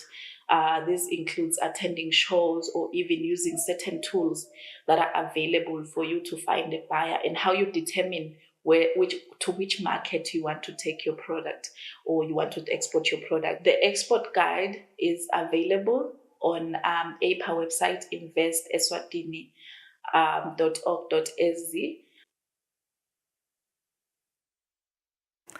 August is a fully loaded month for Eswatini, buzzing with vibrant cultural and economic events like the iconic Umhlanga Reed Dance, the trade fair and more. The Eswatini Tourism Authority, ETA, is seizing every opportunity to spotlight the kingdom's must-see attractions and boost tourism across the region. As part of their international push, the ETA team is currently in Maputo, Mozambique, rolling out an exciting activation event designed to promote Eswatini as a top travel destination and, in turn, fuel the nation's economy. So basically, we're just here to launch the events calendar. As we know that August marks the genesis of events in Eswatini. So it's important for us to come and promote the destination. As you know that we have a trilateral agreement between Mozambique and South Africa. So it's important for us to promote the destination. Moreover, the trilateral agreement speculates that we need to promote the three destinations. So we have a collaboration between the three countries, more so because for us it is important that Mozambique is a source market. So it's important for us to come here. Carlos from the Tourism Authority in Mozambique stated that they are playing their part in supporting Eswatini in promoting its tourist attractions. What we did is to invite two operators and travel agents to attend this event, because it's them who have to package and then sell, whether Mozambique or Eswatini. Chungi Dlamini also represented Eswatini High Commissioner to Mozambique, Mlondi Dlamini, during the event. The High Commissioner urged Mozambican nationals to continue supporting Eswatini as a travel destination, highlighting the cultural and historical ties between the two countries. More recent data for June 2025 further reinforces this. Of the 97,745 total international visitors, South Africa contributed 63,337 and Mozambique added 17,456. This means the two countries combined were responsible for the vast majority of visitors. According to the Eswatini Tourism Authority, during the festive season last year, South Africa and Mozambique accounted for over 93% of all international arrivals to Eswatini during the period. This significant statistic underscores the value of strengthening tourism ties with neighboring countries. Reporting, Nelson Ngamandla, Maputo. The Eswatini Nurses Council Bill of 2025 is intended to ensure that the country maintains comprehensive information on nurses and their qualifications. This was revealed by the Director of Health Services, Dr. Velepi Okelo, during a consultative engagement with lawmakers held at the Royal Villas. The Kingdom of Eswatini has been operating under an outdated law governing the nursing profession. In response, the Ministry of Health has drafted the Eswatini Nurses Council Bill of 2025 with the aim of modernizing and properly regulating the nursing sector. The ministry has begun engaging legislators to review and provide input on the proposed bill. According to the Director of Health Service, Dr. Velepi Okelo, the bill is crucial for establishing a formal regulatory framework for nurses. Lo mthetho lona-ke so ubumcoka bawo ukuthi untshintshwe ngalesikhathi kokuthi wakhiwa kadzeni lapho khona linani labonesi belisesephansi kakhulu. Dr. Okelo says that currently there is no comprehensive database of nurses and their qualification in the country. Dr. Okelo says that even nurses holding doctorate degrees are not formally registered, which undermines effort to maintain professional standards in the sector. Okelo says that the bill will regulate institutions offering nursing education, ensuring that they meet proper standards and are held accountable for the training they provide. The chairperson of the Ministry of Health Portfolio Committee in the House of Assembly, Honorable Sandile Nxumalo, expressed strong support for the bill, describing it as a game changer. Lo mthetho lo soba usebenzisa wa1965 boso ungasalungi kulolu kwendekako globally emhlabeni with regard to le practice yaka nursing. Nxumalo says that the old law failed to adequately regulate nurses, leading to a lack of oversight, particularly in the private sector. Nxumalo says that with the rise of many private clinics, the new law will ensure proper regulation and accountability across the board. The bill is currently at the consultation stage, with input being sought from the key stakeholders, including lawmakers. Reporting Sondomlangeni Leleti Mhlanga, Ezulwini.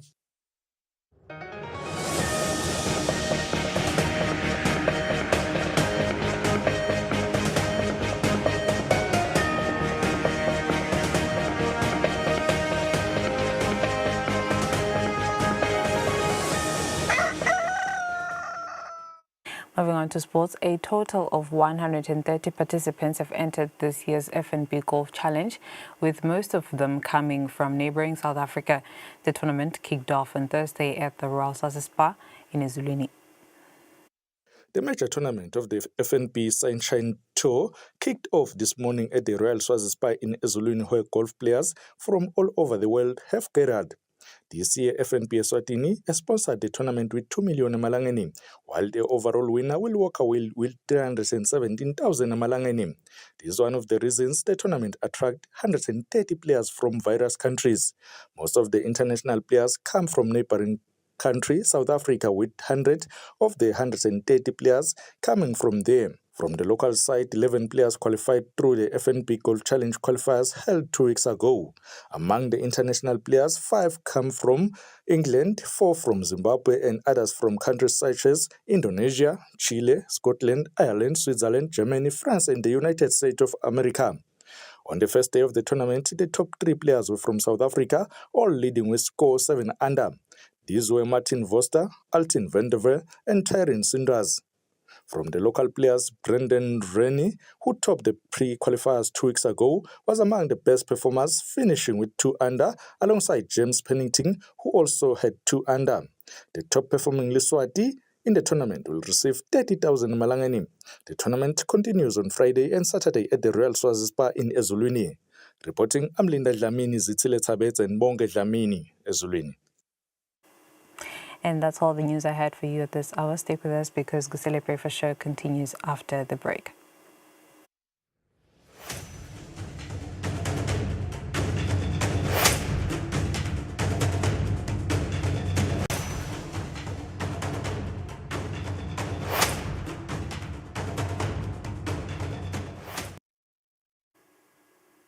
Welcome back to the program. You may recall that back in June, the U.S. Embassy bid farewell to 9 young Eswatini who were, accepted to participate in the 2025 Mandela Washington Fellowship Program. Now, this is a 6-week program where young participants get to be empowered in terms of leadership and networking opportunities in the U.S. Among them was Alan Lloyd Hamusoko, who is the lead researcher at the Youth Chamber of Commerce and Industries in Eswatini. He's back in the kingdom, but we're just going to converse with him now just to get more for him to reflect on the lessons and highlights and hopes that have been born from this experience. A very good morning to you, Alan, and welcome to the program. We'll start here. What is the Mandela Fellowship Program? What is this Mandela Washington Fellowship Program? And, you know, the news circulated that young people had left the country to go to the US, but exactly how did this opportunity come about? So I guess, first and foremost, good morning, everyone, and thank you so much for having me. The way that the Mandela Washington Fellowship is sort of set up now is that there's a national sort of competition where applicants sort of submit essays, recommendation letters, and examples of community impact. Because the whole aim of this is I guess to improve and increase the amount of African leaders, as well as sort of let the African young leaders and let the African young leaders understand exactly what exactly is leadership, and the whole aim of it is for us to be able to go to sort of America and understand exactly from the different universities exactly what that is. So the first stage is a national competition, and then the second stage is where there's a U.S. Embassy review, where a panel of judges scores the leadership potential and community vision of the actual applicant. And the third step is where now the finalists are interviewed. There's usually virtual panel test, problem solving, as well as adaptability and sort of passion gauging. And lastly, you end up being offered the fellowship, and it's only sort of it's only given to around 700 African leaders chosen from thousands of applicants. About 10% actually. There's an actual 10% acceptance rate amongst everything.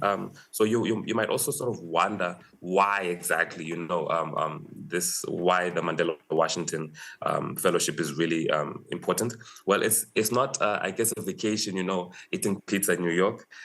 It's more of a 6-week leadership boot camp, a network accelerator and cultural exchange rolled into one, where we not only learn about America, but we also learn about what's going on in other African countries and what other African leaders are doing to sort of overcome their obstacles.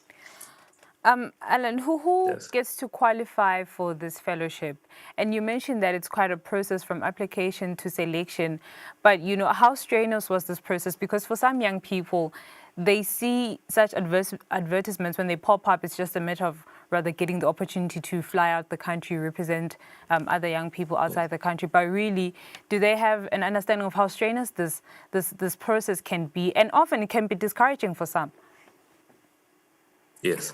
I think like any sort of process like this where there's some sort of selection, it does become strenuous.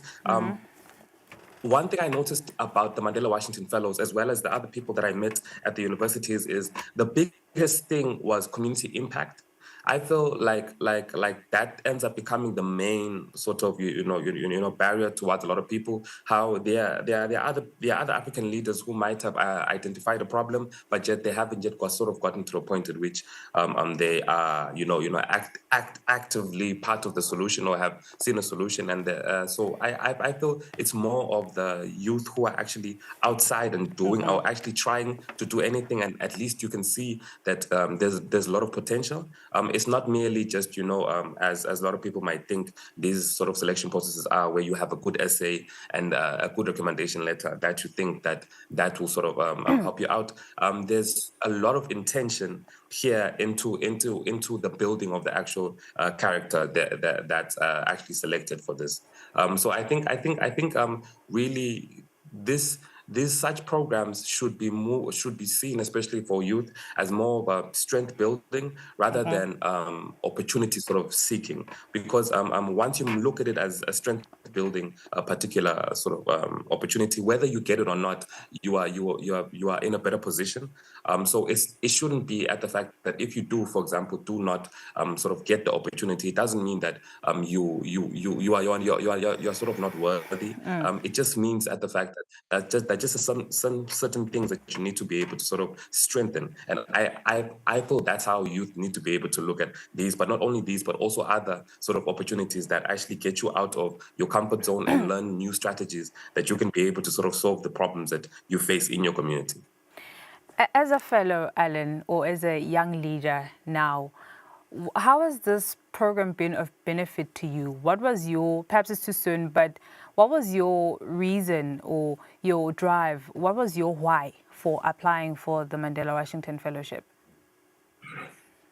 I think to me personally, us living in a developing country, I wanted to be able to actually see exactly how are the systems set up in a developed country, because at least I believe that in the end, in the end of the developing, we're going to get to a developed sort of stage. So I wanted to sort of go and pick and sort of see what the possible future might be like, things that we should be aware of, things that, for example, are problems in the American culture that we should be able to sort of understand how they sort of developed and try to find ways in which we can sort of mitigate those particular risks, as well as sort of talk to the local youth and sort of find out exactly from their point of view as we're living in a well-developed environment, how do they deal with some of the problems, and most importantly, what are their problems that they're facing? Are they similar, and what sort of strategies are they sort of using in order for them to be able to sort of solve the problems?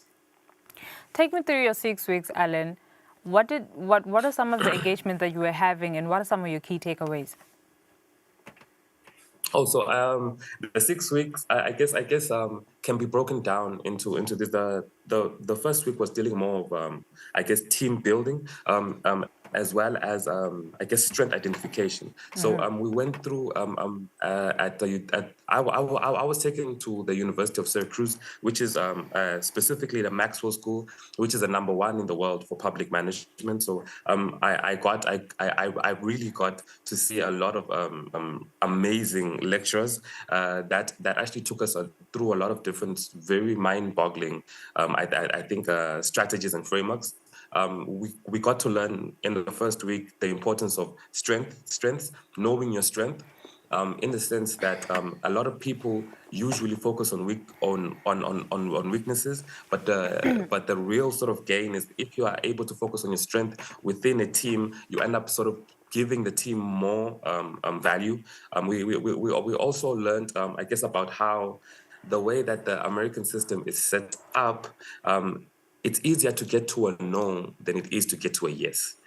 So for an example, I think they call it American Constitution's checks and balances, where there are more no's than yes. That sort of ensures that nobody streamrolls good ideas, but sometimes you need to sort of create somewhat of a gridlock to keep things honest. So it's like people are sort of, let me say, encouraged to refuse if they feel that something is wrong, and so that whenever something passes through, it's really gone into depth. Everyone has thought about it. That no one has sort of problems with it, and that was an interesting thing to me. For me to see, especially in such a system, that makes you wonder that sometimes saying yes too easily might end up also causing a big problem. That was interesting for me. So the next after that week, we got to see how exactly the United States has been. The system is well decentralized, as well as their taxes are very transparent. So I noticed how they are. When you go and buy, I guess, a particular item, the amount that you see on the sort of shelf is not the amount that you pay. So there's a city taxes, the state taxes, and federal taxes. So depending on where you are in which particular state, there are sort of added local taxes for that particular state. And the interesting thing about that is that what that means is that now there's particular money within the government that has been specifically set aside for example, Manzini. for that particular city. So then now with that, you can be able to see exactly now from the money that's actually coming from the government in Manzini, the city taxes, where exactly is it going? And that helps out for you to be able to sort of appreciate and understand that your taxes are actually being taken and directed actually the right place. And the transparency, they've really adopted digital ways in which they can be able to let anyone and everyone know exactly what is going on in terms of finance. Next, we went through a public and private partnership as well as philanthropy week, where we got to see all of the different within the city of Syracuse, which has been historically known as a salt city. So I was able to go to an interesting place that they called it's a city community. It's a New York City community philanthropy foundation center. Okay. And that was interesting to me that so it's a foundation, it's a philanthropy foundation center where philanthropists go and give money for a particular cause, and that particular sort of a foundation sort of manages how this money is actually distributed. But when I asked a question, I asked how far does it sort of operate, thinking that it might be national, but they said no, it's actually limited to the city. So it was interesting to see how they have managed to sort of, coordinate their philanthropy in a sort of meaningful manner, that that sometimes when giving, you end up thinking that you're just going to give people what they want, but it's not actually what they want. So you actually have this organization that's there to be able to hear exactly what are the problems on the ground, who actually needs the money, as well as being a properly registered organization to be able to be trusted with money and well as monitor its sort of distribution. Another particular sort of public-private partnership that I saw there was a place in Syracuse called Salt City Market. So what it is now is it's a redeveloped area where they got small or SME food entrepreneurs, and they built a sort of food court, like, let me say, for example, for our local viewers, you can say like a lifestyle food court. They built it for like food entrepreneurs in the city that are struggling and actually want to sort of find a way to be able to sort of deal with a bad economy. So they go there for as an incubation for a certain amount of period, where now after that amount of period, they should be able to at least have grown a customer market, as well as sort of understood the type of things that they need to be, that they need in order for them to be able to survive within that particular city. And then what they did to make it sustainable is on top of the food court, they built flats. And the flats sort of now end up taking care of all of the different security for the actual place, as well as some of the events that and marketing that happen at the sort of project. So it's very interesting to see the different strategies and different ways that it's not just the government that's actually standing up to actually better the city. You see a lot of local city goers, the residents, actually standing up and taking care of their city themselves. So that was a very interesting sort of perspective. On the fifth week, we dealt with what I felt was very important, or why I exist. We dealt with entrepreneurship and proposal writing, where we went through a lot of different sort of types of proposals, as well as understood exactly how to be able to write these proposals. And we also were introduced to there's a local entrepreneurship incubation in the university. It's called a Blackstone Launchpad. It's one of the biggest, I think, in New York. So it was very interesting to be able to sort of see exactly what the entrepreneurship space is looking like in the developed world, as well as sort of contrasting to see what's different that we're doing. And I noticed something different. I noticed we are complicating a lot of things. So for an example, I was expecting that at the Launchpad, what we're going to be talking about is complex systems. We're going to be talking about economies of scale. But simply what was talked about, for example, was customer discovery. Right. As simple as that, customer discovery. And that was talked about over and over again. And you would think, wait, no, why are we just talking about the customer? What about the systems that I need in order for me to be able to sort of survive? But they explained to me very simply that if you do not understand your customer, number one, you will not work. And that's very interesting, you know, how here us in like Eswatini, because of I think the environment isn't yet the ecosystem isn't yet there, so there's way more other problems that we feel might be bigger, or that we feel that maybe if that was sorted, I would be able to survive, when actually the problem might be that we haven't identified the actual right customer. So that was a sort of mind sort of blowing I think occurrence that I saw, and then lastly on the last week, we sort of dive deep into data driven and evidence based sort of policy work, where now we not only got to see exactly how policies and are actually developed, in the sense that with the policy, it's not really just let's go this side. There has to be a plan A, plan B, and plan C. And in the policy, we are sort of saying that we are going to go with plan C because of this, that. That was very interesting. How it's like, you know, it's not simply just one particular perspective. You actually now go back and forth into the actual policy to see exactly, is this the right route that everyone needs, and also, are there any alternatives, and what are the sort of consequences of those alternatives, so that when we walk this path, it's not that after a few we see a few problems, we end up blaming each other and saying that it's because you didn't listen to me, anything like that. No, the process ends up becoming well done, that everyone has got their say, and if you do have a problem, say it now, because when the ship leaves, the ship leaves. So I think that can be able to sort of give you, like, it was really an exciting time there. I got to see a lot of how, for example, a lot of different cultures are living together properly. Right. That was and as you know here, how, for example, in Africa, we are predominantly African. So it was interesting to see different people. Right. You've just had yourself really interacting with each other. You've had yourself quite the interesting 6 weeks, I must say.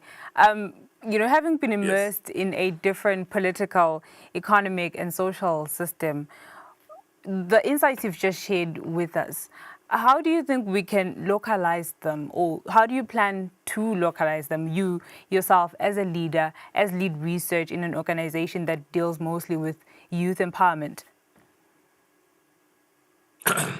I think as a youth, what I noticed there is that you know, in a developed world, everyone is looking at you, and you are not looking at anyone. So it made me think that, you know, with some of the different projects that us youth sort of come up with here in Eswatini, we sort of in the back of our mind feel that it needs to be validated by someone. But I saw that no one is validating the idea, so we shouldn't also be scared to actually go through with our plans. We should go with them fast as possible, because what I saw there is that they are very ingenious, they are risk takers. So I feel we should also be able to sort of adapt some of these sort of cultural traits that we can be able to sort of improve our area, ourselves.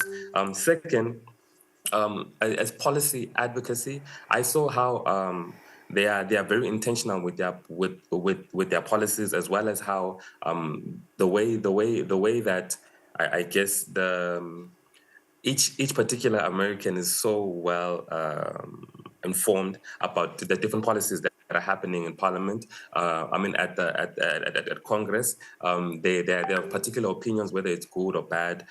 That's something that I feel that us, especially as youth chamber, need to find ways in which we can be able to ensure that the youth actually understand the different policies that that affect them in terms of commerce. So that these are one of the things that I feel I'm really going to sort of push towards people, to let them understand the rules and regulations that might also give us an advantage, but also might also give us a disadvantage, and which ones we need to be able to change, as well as what's the process to actually change them.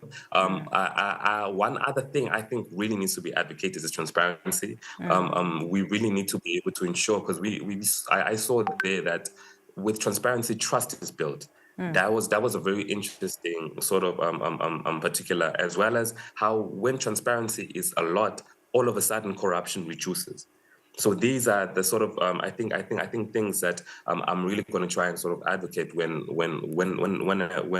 I'm back here, just to make sure that at least now, you know, some of the chronic problems that we constantly have. Maybe we are not looking at the actual cause of it.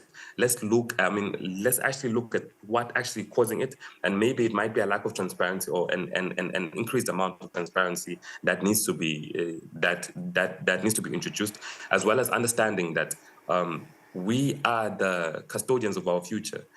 We should the whole sort of complaining and pointing fingers can only take you so far. We need to be able to be intentional with any of the different changes that we want to happen. It can't be something that we just merely say and then just maybe leave it at the dinner table. We have to take it even as we go to work the next day to ensure that the thing that we actually desire for is actually in front of us and not just something at the back of our minds. Right. How did your interactions with the diverse African young peers? I can imagine just how vibrant, the rooms were, the sessions were, and you interacted with US professionals. How have these shaped your vision for effective youth collaboration, especially for the betterment of this demographic in the continent? Interestingly, I'm not too sure if this happened at all of the other sort of cohort universities, but at ours, we had a very universal sort of perspective. We all felt that we needed needed to do a lot of work. We all felt that now it was necessary that the youth actually stand up and actually now begin constructing some of the organizational infrastructure that make up or hold up our systems. They all felt that we have been deprived. There has been, I guess, a lot of pointing fingers and a lot of, I guess, what can you say, a sort of mirage, like saying that I am a wolf in sheep skin, yes, and also interestingly, as the fellowship was going on, a lot of the different youth countries were in a lot of problems. For an example, while we were there, we were with Kenyans and they were explaining to us about the sort of Kenyan riots as they were going on in Kenya. And then just a few days later, you find that also there were sort of riots in Togo. So we got to be able to see while we were there that problems are not just in one particular place, they're everywhere. And it's very hard for you to say that it's one particular thing. If you only look at your home base, it's easy for you to point a lot of things that you feel are problems. But once you start to meet other youth, you start to notice that these problems are more systematic than you actually understand them to be. So that was really interesting to see that other youth are having. We youth here at least have an entrepreneurship problems. Other youth have got political instability. That is a problem for business. So if for example we had political instability, there would be no business at all. You see, so let alone us thinking about youth unemployment. So I think it also made me appreciative of certain things within the country, like the political stability we have, where at least we are able to sort of make a living and actually try out at life instead of now not being able to do it because there are a lot of no one is supposed to go on the streets because people are rioting. So I think it was very interesting to see that the different problems that the youth also have, but also the different perspectives. I think that our lecturers had one of the interesting sort of things that I learned from there was what is politicizing a problem. So I learned that politicizing a problem usually happens when a thing is not a problem, and then someone will come up because of the fact that I feel I can gain from this problem. If I politicize it. Okay. And then now it creates a division between two people. And I've seen that particular tactic used a lot, where it's now you end up finding us youth complaining or arguing about something that doesn't have actual direct benefit towards us. And that's where you start to see how an idea becomes politicized. So we, as you can see, there's so much that I learned from the lecturers as well as from the other fellow leaders, and also the other alumni that have also been part of the the other alumni who have also been part of the fellowship have also really reached out, and while we were also in the university, we found other alumni that actually had turned to become lecturers that have also advised us about the life there. So it was as a whole, I think it's an experience that we need to really go outside more and learn how other people move, learn what other people do, so that we can be able to sort of I guess increase our sort of understanding of how we move. Right. From our conversation, Alan, I'm taking away that there's a renewed sense of rather identity in what is global citizenship. With what you know now, with the experience that you've had, let's define leadership. What is leadership after this experience that you've had? Leadership is being able to not want the spotlight, but to ensure that the task gets done.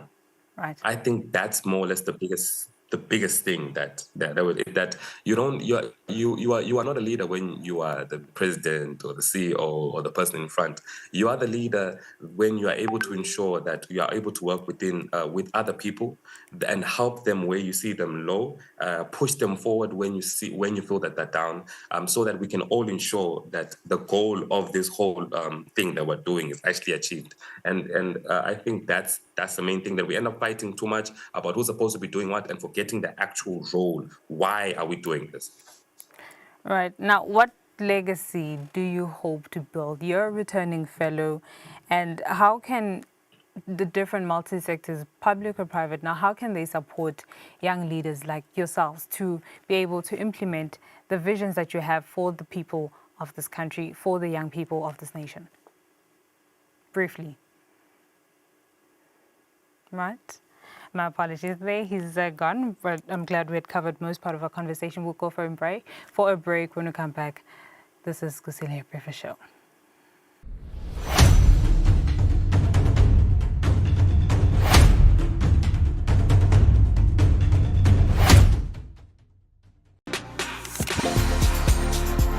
It's another popping Friday evening right here on Friday Night Lights, baby. This is the platform for the coolest DJs in the kingdom.